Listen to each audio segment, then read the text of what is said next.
4, 3, 2, 1. The Interplanetary Podcast. All engine running. Liftoff. We have a liftoff. The exploration of space for the benefit of all mankind. Power clear. Your hosts here in London, Matthew Russell and Jamie Franklin. Matt, tell everyone where we are. We are coming live from New Scientist, live at the ExCell in London. It's amazing to be here. We have, obviously, myself and Matthew. We also have, you might notice George's voice from the intros of the podcast. Say hi, Matthew's George. son. It's George. Say hi, George. Hi. George, what have you been up to around the expo? Well, I've met someone who's gone to the moon. Yeah, that'll do it. Yeah. That'll do it. Which is quite phenomenal. So yeah, coming up later, we have a special interview. So Matt, what's the first up? Eleftherios Kosmas. Now, I hope I've got that Apologies if we haven't got that right, but what's he saying? right. Well, he's saying, hi Jamie and Matt. He's an avid listener, and a few weeks back, a team of Greek engineers had delivered the first open source, and that's the hardware and the software, satellite to its launch integrator, which I believe is at ISIS Space, or Icy Space, in Delft, in the Netherlands. Wow. So, and this project's called UPSAT, and as far as I know, I think he's right. I think it is the only fully open source hardware and software mini satellite, a CubeSat, as part of the QB50 Nice. project. And yeah, look, it's a really, really exciting project and shows what can be done with very, very little resources and a lot of resolve, I'd imagine. Absolutely, that's incredible. Well, thank you so much for your email in. And of course that actually flies up on an orbital ATK launch to the International Space Station to be launched on their NanoRacks launch system, which Tim Peake spoke about earlier on. So yeah, obviously I've just alluded to the fact that I was very, very fortunate to have to listen in an audience with Tim Peake. I know I didn't get in. I stupidly bought the wrong ticket, but Matt was there and George was there. So what was the vibe? The vibe was, it was a very, very interesting chat, and actually I learnt loads of things that I hadn't actually known before. Yeah, and it was really, he was a brilliant speaker, really, really confident. He does come across well. And a very good, clear communicator. But there were some fantastic little snippets. The one I mentioned earlier to you was the one where they had to shut all the shutters on the space station because one of the Progress vehicles was leaking fuel and they didn't want to damage the windows. But the crew themselves get really upset because they don't get the What do you mean we got to close the viewing window? The best viewing window ever. But it's the fact that they, as they're doing their job, they don't get night and day. It's just like they're enclosed. And he said it completely changes the entire atmosphere of the space station. Yeah, of course.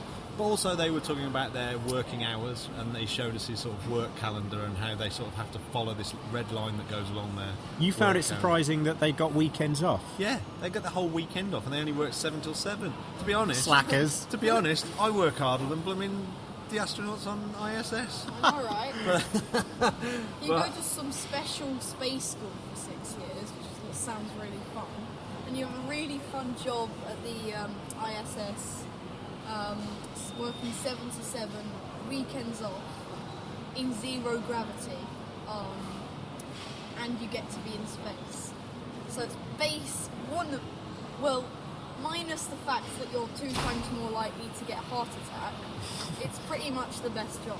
Yeah, That's true. That is true, Matt. And also your bones get wrecked and you get, like... Yeah, when he came down, his cardiovascular system had aged by 20 years. Really? But all of it gets reversed, and the slowest to reverse is the bone loss.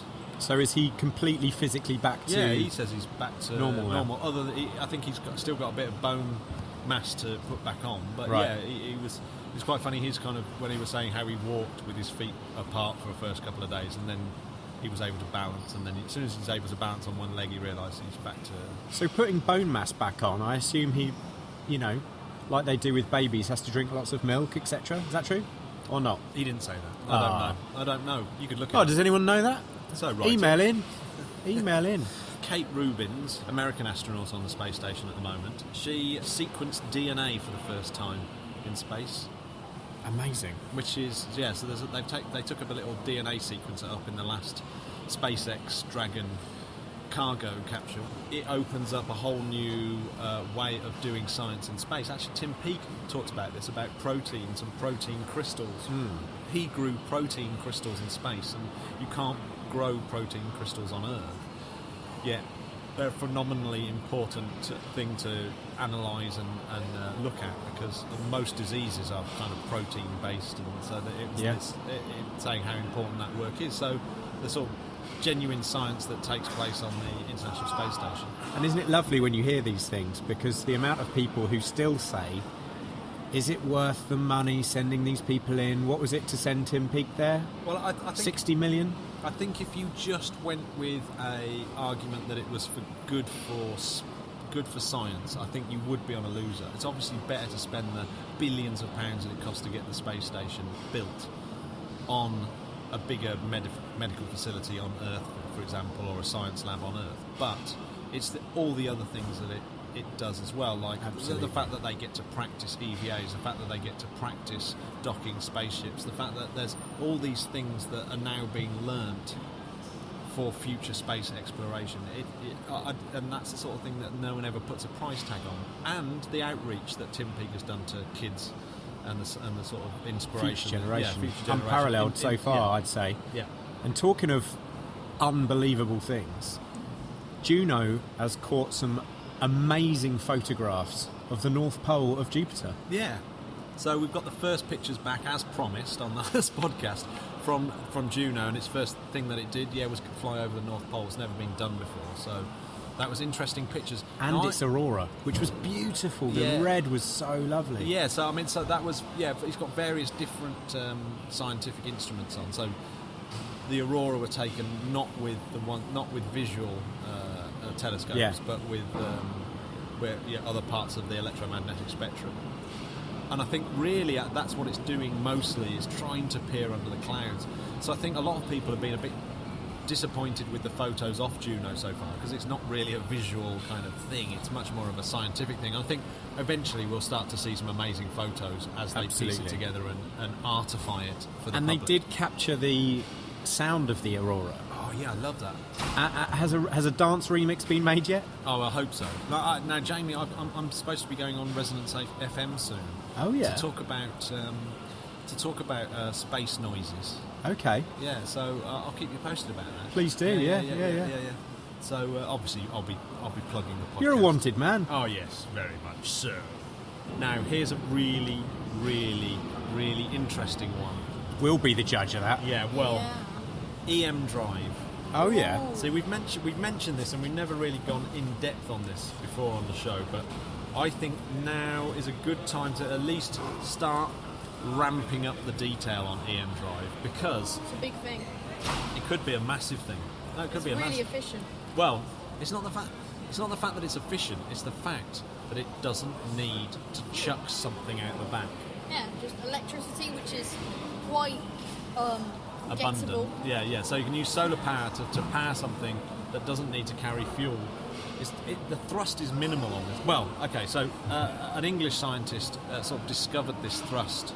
Doesn't know how it works. Yeah.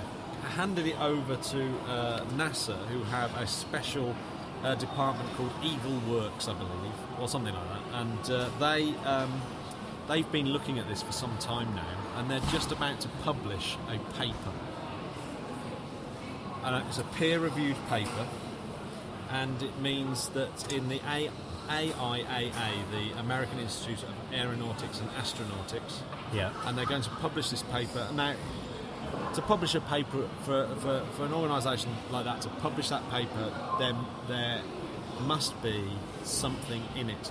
Otherwise it would be laughable. I mean, this thing, unfortunately, it flies in the face of Newton's laws that have stood firm for a very long time. Matt, are you talking about for every action there's an equal and opposite reaction?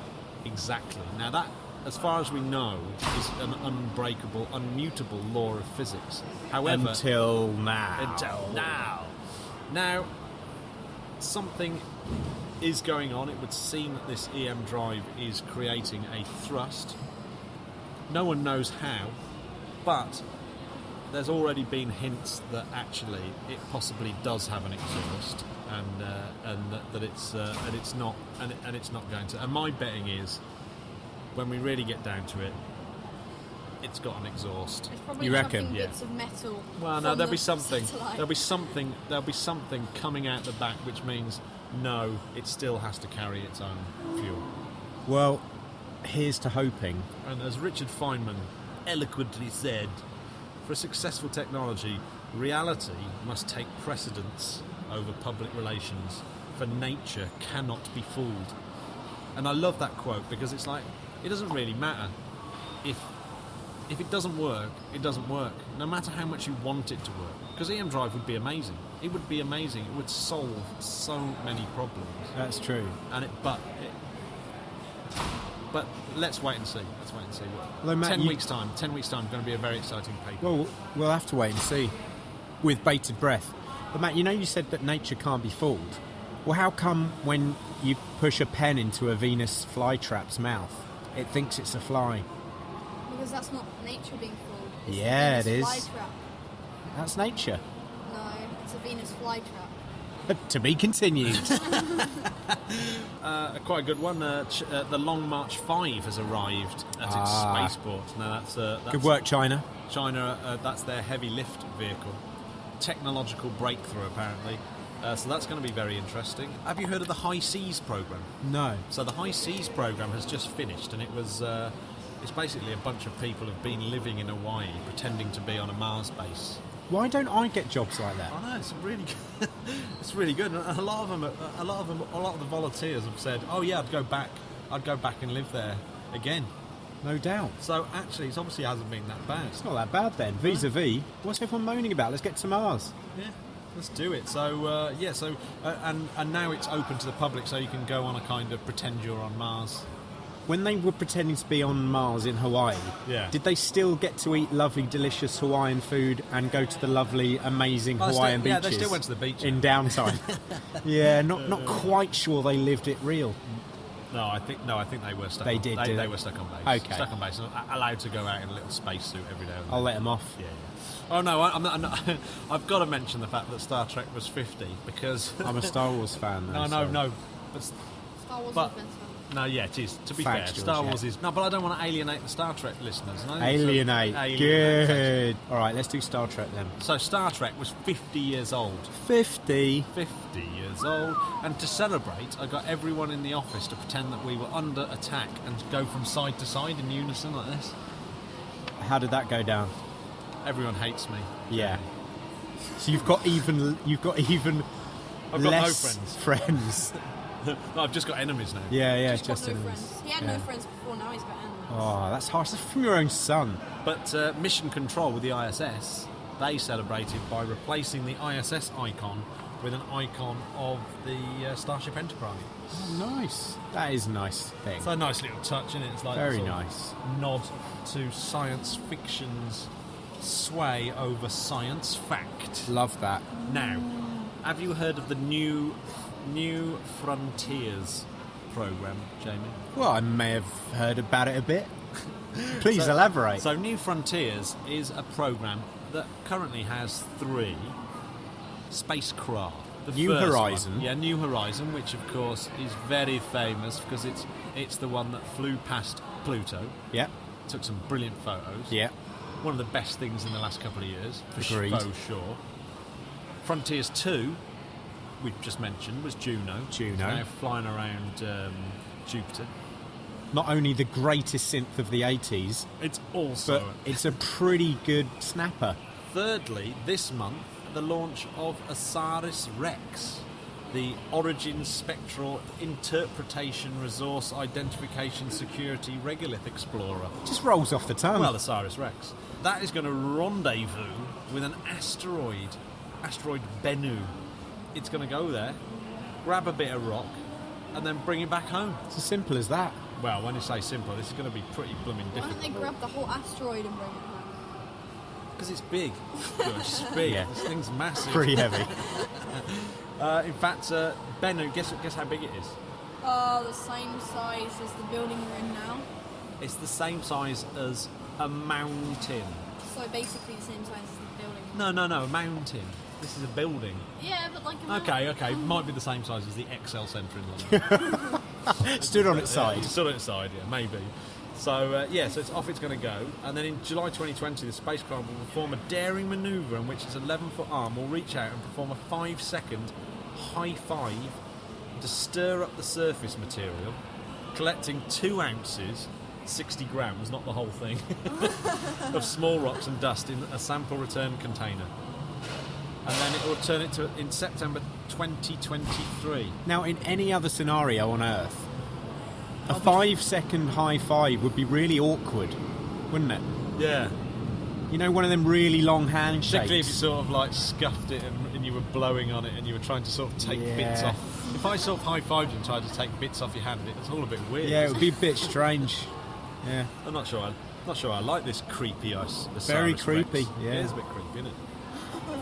But one thing about the SpaceX explosion, Go on. was that it almost took out the Osiris Rex mission. Ooh. So because of all the sort of pressure in all the pipes, because it was in the same launch complex, facility. There was a real danger that Osiris Rex that would have been an awkward phone call, wouldn't it? Yeah, it's like not only have we ruined this one, we've also ruined this one. Yeah, and sorry. This one is even more expensive than this one. Yeah, it would have been. Can I write you a cheque? You know the Osiris Rex thing? Is it also bringing a little rover? So you may as well leave something behind. It's a bit of a waste just getting there just to bring a few ounces of dust back. You know, a rover on Bennu. Yeah, be cool. Yeah. So Blue Origin, Elon Musk's rivals in the new space race, Bezos, have done some pretty amazing pictures of their new heavy lift vehicles. Oh yeah? Yeah. Called New Glenn, named after John Glenn. Oh yes. The first American to orbit the Earth. Legend. So they're actually massive, these things. They're bigger, much bigger than the Falcon, almost as big as Saturn V. Yeah. But Falcon Heavy is more powerful because, of course, it has the 2 strap-on boosters. So he's marked his intent to enter the heavy lift. And actually, the NASA, the boss of NASA, has sort of in an interview or at a public meeting, was sort of saying he wasn't really a fan of private enterprise and their heavier launch vehicles. Why not? I think he thinks that they're not ready for it. I think he thinks that they're biting off more than they can chew, and that really that those sort of vehicles are best left to the pros. Let's wait and see. Let's wait and see. Wait and see. So Gaia has just released some data. Yeah. And I know you're excited about it. Very excited. Sent me a picture. I did. And it's it looks very similar to all those sort of oval-shaped pictures, but it's obviously there's a lot Matt, of stars. stop dissing it. And you look at it, and I know as a scientist it's very, very exciting, but I sometimes look at pictures like that and think as a punter it's like not that exciting. Look at it and go, what the heck is it? Yeah. But it's a picture, it's a map of the Milky Way, of all the stars in the Milky Way. And someone on Twitter said, well, how many of these stars, surveyed by Gaia, will ever be visited by humans, ? And some very clever and astute person called Jason Wright at Astro Wright said, my answer, all of them or none of them. Touche. That's lovely. And it's true. There's something amazing about that, because it's like, if you develop the technology to get to a star, just one star, you are obviously the daddy-o, and you may as well visit them all. Of course. So, yeah. But it gets to a point where it's impossible, because say for something that's like 100 light years away, you'd have to get a person, a grown man, to live for 100 years. You've obviously after he's what you need to do is look at the maths of the von Neumann probe. So von Neumann probe is a self-replicating spaceship. So one travels off to the star, mines stuff from around that star, and self-replicates and goes off to the next star and sends versions of itself off. And then it's that process, amazingly, can travel through the entire Milky Way very, very quickly. Like in a few 100,000 years, or a few million years, say, but a few million years on a kind of on an astronomical level is not very much, and it can do it very, very quickly. So that is what started the whole Fermi paradox, is that Fermi had heard about von Neumann probes and thought, well, where are they? Yeah. You know, because really we should be seeing them. We should be seeing von Neumann probes. And I read an amazing one where someone had built a von Neumann, where someone was proposing the von Neumann Daedalus. Oh, really? Yeah. So Daedalus would fly to the nearest star and self-replicate. Check that out. Yeah, which would be pretty phenomenal. I'd like that. And he'd started going into the feasibility of it. It's a paper that you can download online. I believe it was released in the Journal of the British Interplanetary Society in 1980. There we go. Or 1980, I think. But, yeah. Matt, please get your dates right. Yeah, well, I'll try. I saw one picture of Kate Rubins wearing a very brightly coloured kind of Joseph Technicolor Dreamcoat kind of thing. Yeah. And I wondered what that was. So I looked at the story, and Kate Rubins has a degree in cancer biology, and she's going to be talking to child cancer patients. Yeah. Something that that she has a passion for. There was 3 spacesuits that were created for the project at cancer hospitals in Germany, Russia, Japan. They made 3: Hope, Courage, and Unity. And the one that she was wearing was Courage. So she's taken this Courage spacesuit. How lovely is that? No, she's beautiful. Good work, Kate. Yeah, Kate Rubins is becoming one of my favourite ever. She's just great. Astronauts. Yeah. Who is your favourite?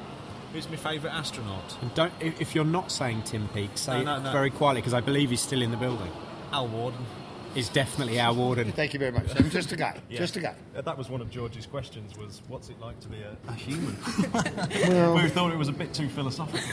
well, we got to be a little bit philosophical about it, because we tend to see people in kind of a false light if we know what they've been doing with their life. So we kind of ascribe different characteristics to people based on who they are and what they are.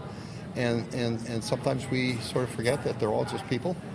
One of my favorite comments when I'm asked that kind of question is, I don't care who you are. You could be the poorest guy on the field who is collecting garbage every, or you could be the king of England.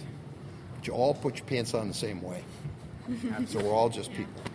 The only time that was an exception was when I gave a talk to a United Way. We have this United Way in the States, which is a big charitable giving thing.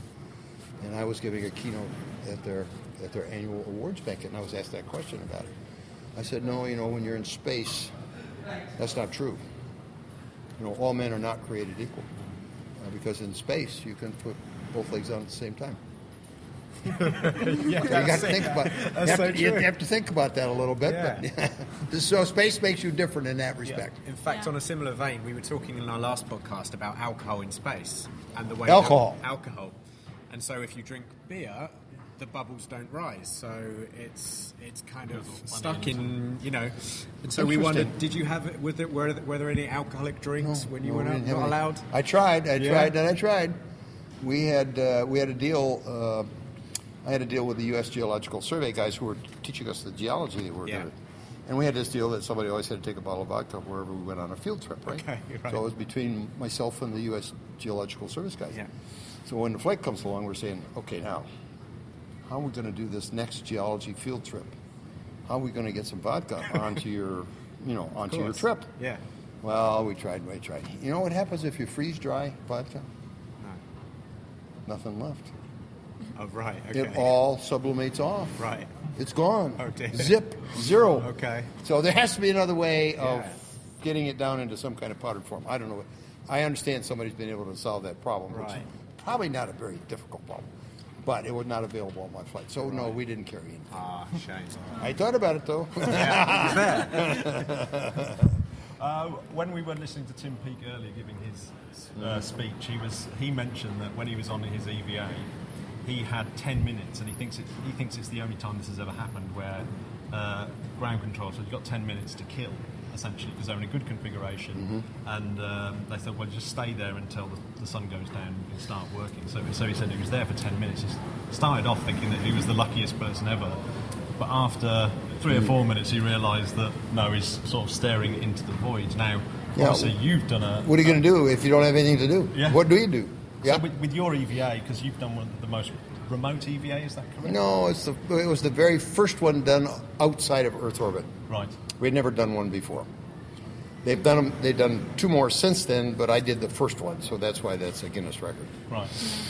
And I had not much time, but we worked on a very, very different requirements back then than we do now. I think when I flew, we were really focused on getting the job done and then getting back inside. That was. Today, I think it's a little different. I think they're a little looser about doing EVAs. We're a little more used to it. We've done a few of them. We're pretty confident and pretty capable of doing them.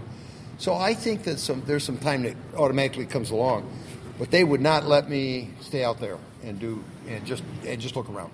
I mean, I had to do my job, and they wouldn't let me take a camera out either for some reason. And I fought to take a camera out, but they wouldn't let me take a camera. Well, of course, after our flight, I made such a big issue of it that they've all taken cameras on it since then. So, but they couldn't think of anything that would be valuable for me to take a picture of. And the fact was that there were things out there like the reaction control system.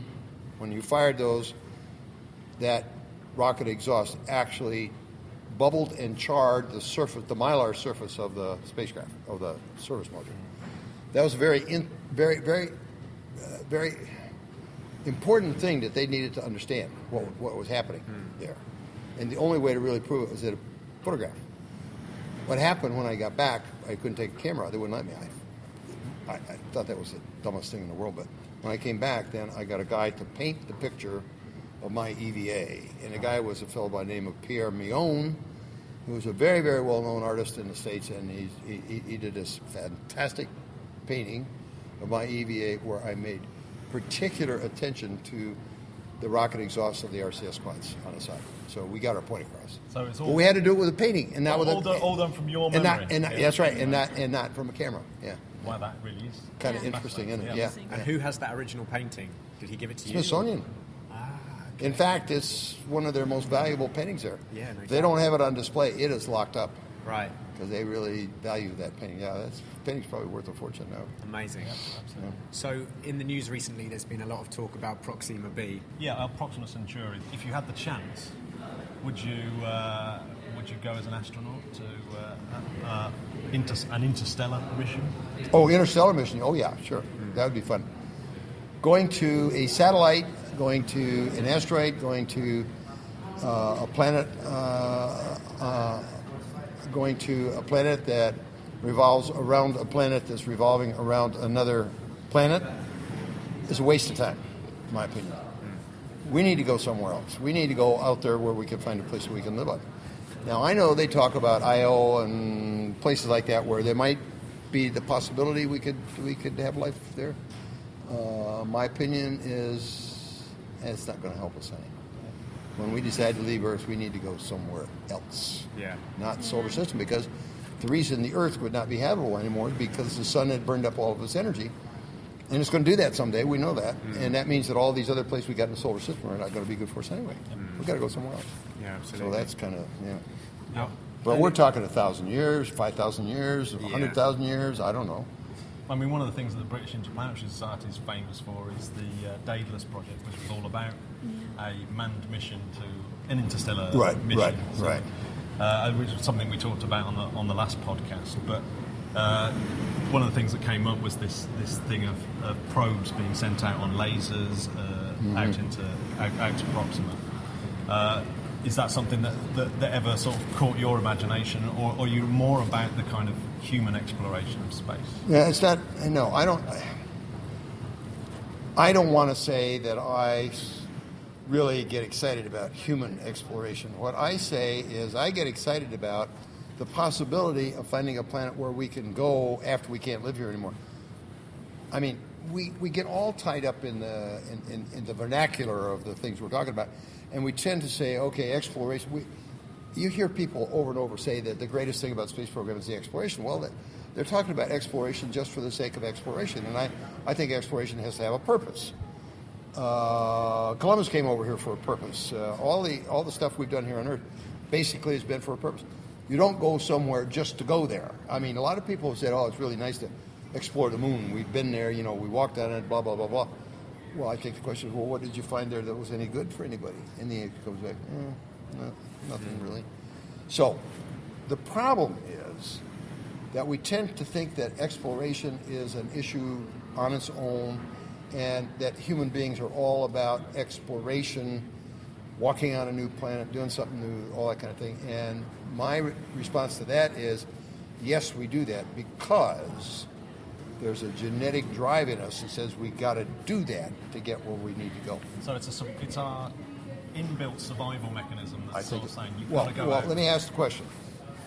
You tell me any biological plant that lives here on Earth that does not have a survival ethic.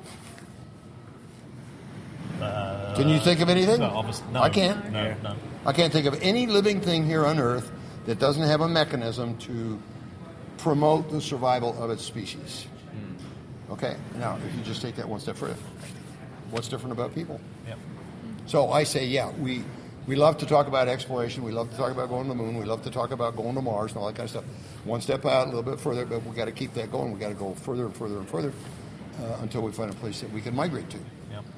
That begs the question of how do we get here? Yeah. Anybody think about that? Well, we were talking about panspermia earlier on, about where maybe life wasn't seeded on Earth, but seeded from somewhere else. You know, so Well, there are many books that are translations of the old Sumerian texts that will pretty well explain where we came from. But modern day astronomers don't like that idea. In fact, I have accused many of them of being very closed-minded about what's really going on out there. Yeah. I don't know, but I sure as hell got an open mind about what it is. Absolutely. Well, I think you find a lot of scientists are pretty closed-minded about that kind of stuff because it violates their sense of what they know and what they think happened. Because I think you'll find a lot of scientists still think that we've kind of evolved along the way. Well, I think obviously we've evolved to some extent, but I think the original identity is what's at issue. Where did that original identity come from? Yeah. So, we don't know. So Al, when you first went up on Apollo 15, you must have obviously been very nervous, and you weren't nervous at all? Wow, okay. What's to be nervous about? Were you not nervous that anything could go What, wrong? what would cause you to be nervous on something like that? I would personally be worried about something going wrong on the rocket. Yeah, okay. It was straight Go after. on, keep going. That's pretty much it. I'd worried that it was going to hurt me. Blow up? It's going to hurt you? Yeah. Going to kill you? Absolutely. So, if you resolve that that's not going to bother you, then there's nothing to be worried about. That's right? That's interesting. Yeah. I'm now going to take that attitude. It doesn't matter. Yeah. No, don't take that attitude No, I driving like the car it. down the road. I like that's it. Yeah. not good. That wouldn't help. Not in a suicidal kind of way, but yeah, that's really interesting. But my question was leading to when were you first aware? Because obviously you had your job to do. You must have been concentrating and focusing on that. When were you first had that few minutes where you could just kind of go, "I'm in space. This is insane." Can you recall? Actually, after I got back, Really? you think back about what you did, and then you realize, yeah, I had a couple minutes here and a couple minutes there. I was there 3 days by myself. That was a good time. I enjoyed that, appreciated it.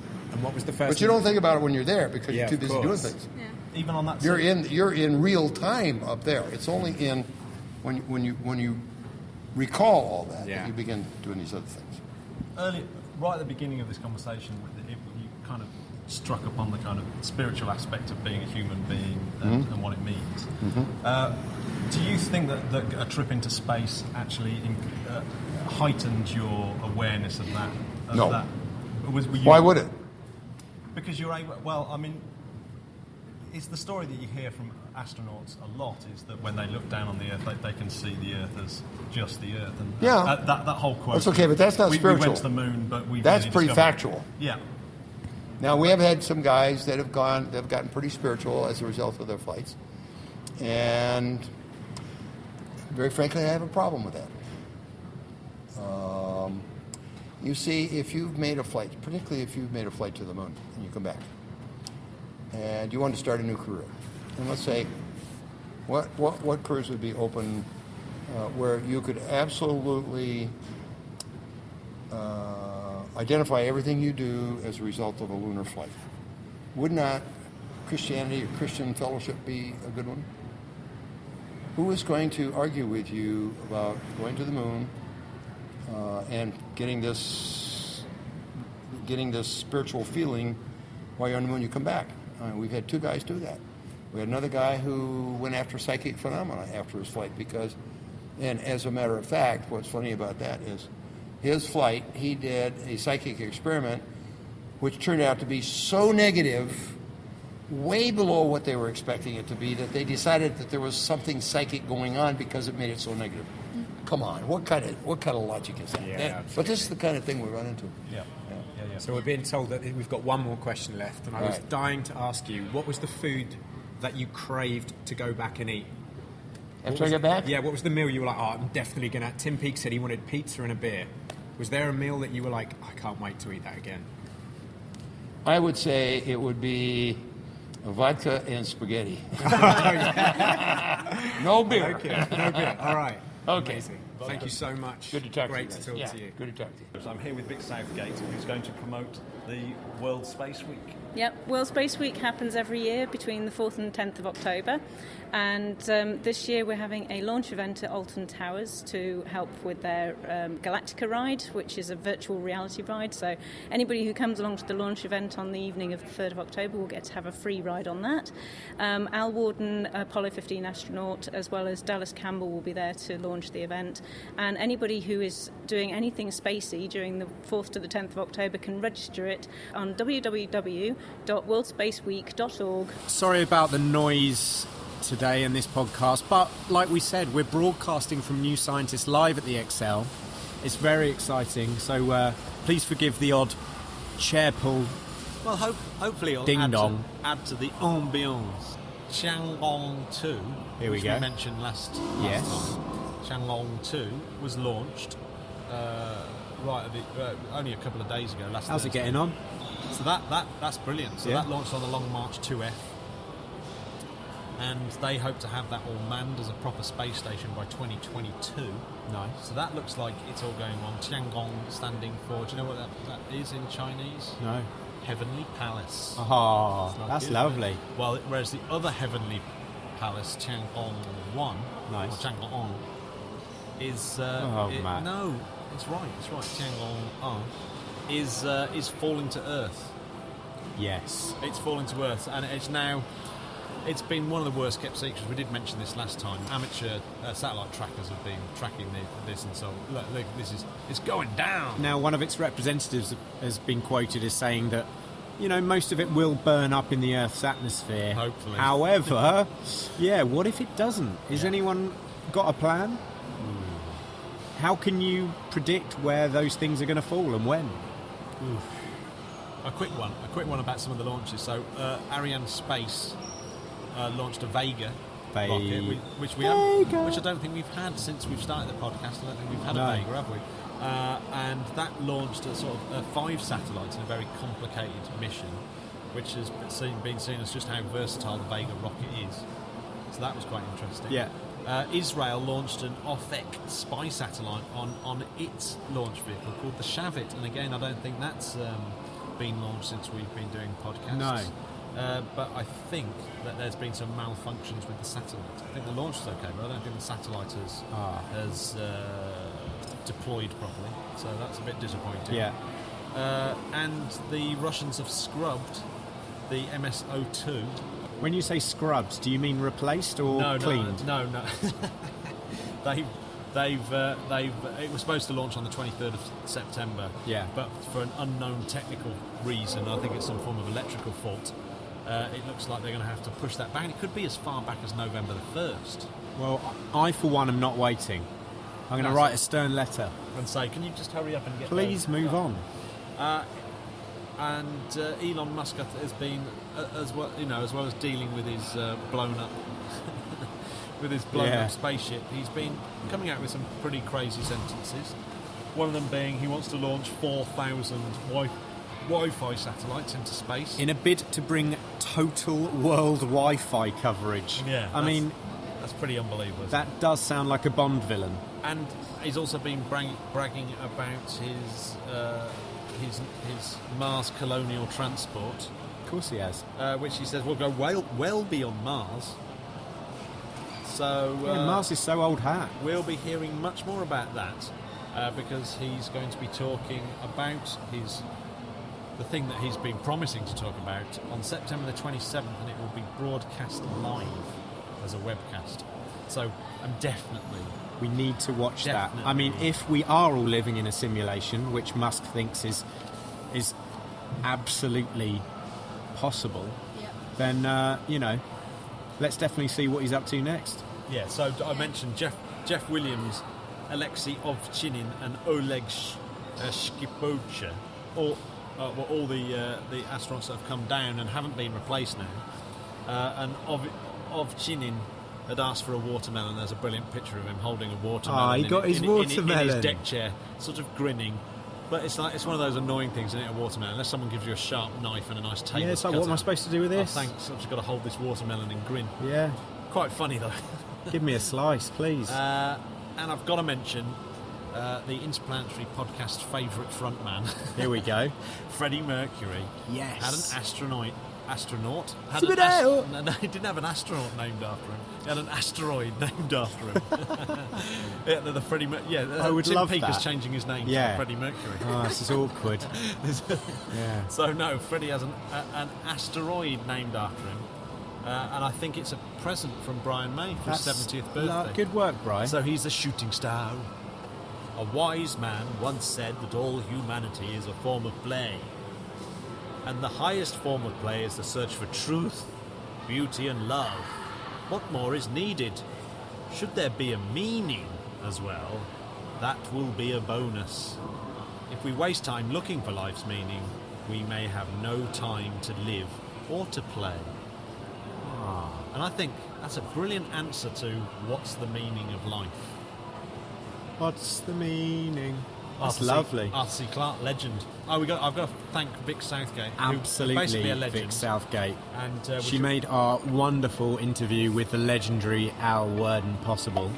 BIS. and everyone at the BIS who've Absolutely. been supporting us. Thank you very much. Please go and go to their website, sign up, and you'll hear more from us in a less noisy podcast Next next time. month. Cheers.